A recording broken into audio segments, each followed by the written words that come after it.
The Prime Minister of the United Kingdom, Keir Starmer, has announced his migration policy, announcing it with a flurry of right-wing conspiracy theories, stating that his conservative opponents had an open borders policy and that immigrants, people like my family, had caused incalculable damage to the United Kingdom. He declared that it was becoming a, quote, island of strangers. Now, it obviously doesn't feel great to hear the leader of your country and also the leader of the political party you're a member of saying that your family is effectively pawn scum causing problems for the whole community. But unfortunately, that's the choice that Mr. Keir Starmer has decided to go for. And this is a big problem in my opinion because it's very difficult to tell where Keir Starmer stops and Nigel Farage begins. And this all begs the question, is Keir Starmer going to be the last Labour Prime Minister? I don't mean that in a hyperbolic way. The Liberal Party from the UK was dominant, a super icon of British politics for more than a century,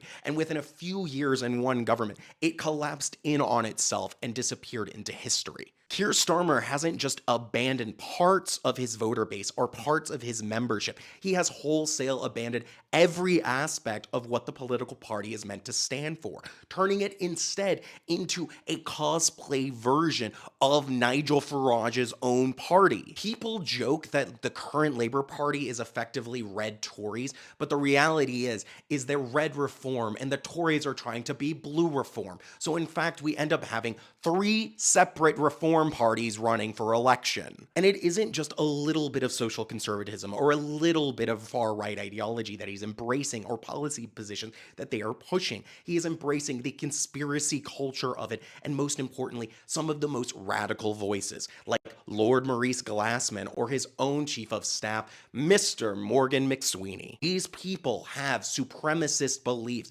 are anti-feminist, and are reactionaries to the core. And we often undersell how dangerous this iteration of blue labor politics are. These are reactionaries who want to put women back in the kitchen, minorities out of sight, and who want to return to the days of yore and imagine fantasy past. This is why they are allies with people like Steve Bannon and JD Vance. And I'm sorry, but I don't think it's a radical position to say that almost every member of the Labour Party did not join it, thinking that they were joining a MAGA movement with a red rosette. And it is at this point that if members do not want the party to die a final death and have Keir Starmer be the last Labour Prime Minister ever, he needs to go. Keir has to leave. His leadership team has to leave. They have caused irreparable damage to this political party, both on an ideological core, but also in the heart and minds of our voters and former members and current members. One that views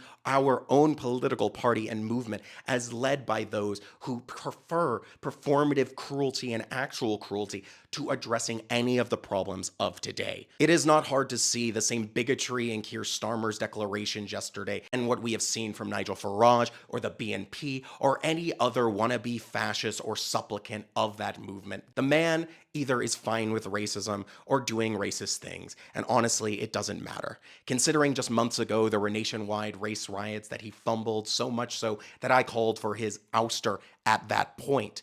He has only sought to continue to reaffirm his political beliefs. Keir Starmer is not the man for the moment. He is not the one that will keep fascism from our door. He is merely fascism's fluffer, getting it ready and all prim and proper for Nigel Farage to step in. Because what Keir Starmer is offering is what reform wants anyway. And why would you continue voting for the Labour Party is if what you're getting anyway are reforms politics. Please engage with this video, and if you can, do some donations. Links are in the bio.